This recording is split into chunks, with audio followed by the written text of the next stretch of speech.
Welcome back to my channel. My name is Caela, and today we're going to be learning about what living with hearing loss is really like.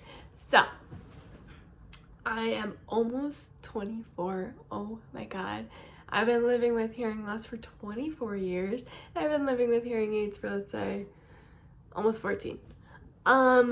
So, for everyone who does watch me, I don't like hearing aids, so I usually lip read. So my experience is going off of lip reading and being someone who does not wear hearing aids as a hard of hearing person.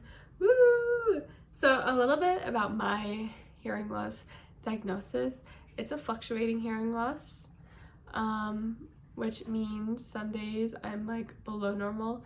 Other days I'm close to not being able to hear at all. Why? I don't know. I'm just fancy with my diagnosis. Sorry, my dog's going back and forth.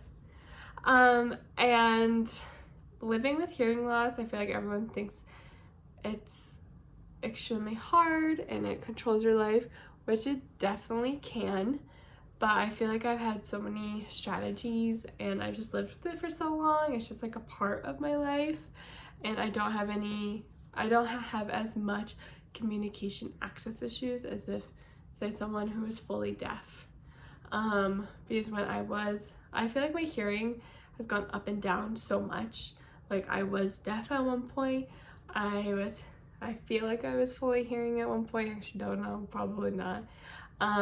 So my experience is just having to really know like what situations you're gonna be in.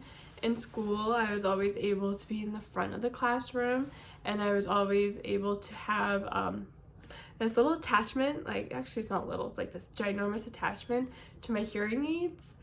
It would be like down to here, or I'd have an FM system, which was really embarrassing, but it did help.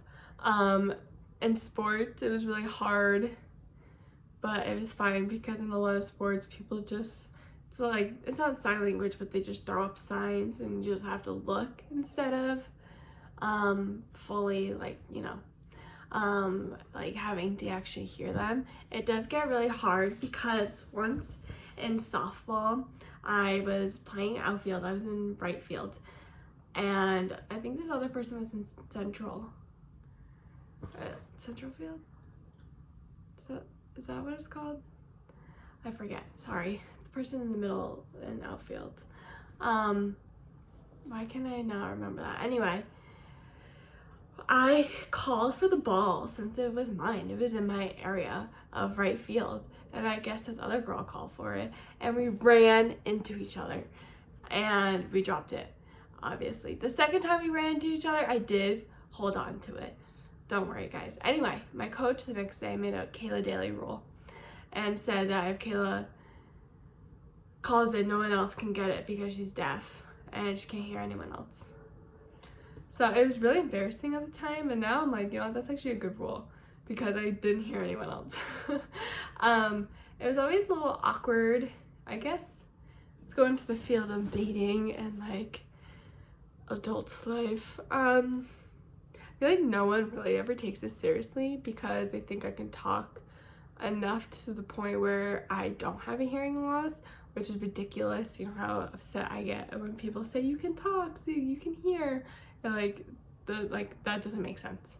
It just doesn't. Like, use critical thinking over here.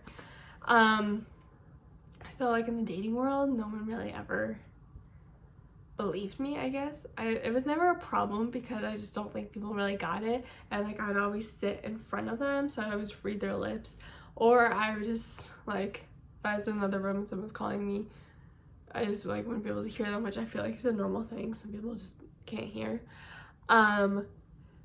But yeah, personally, it didn't affect me as much as I know it affects a lot of other people.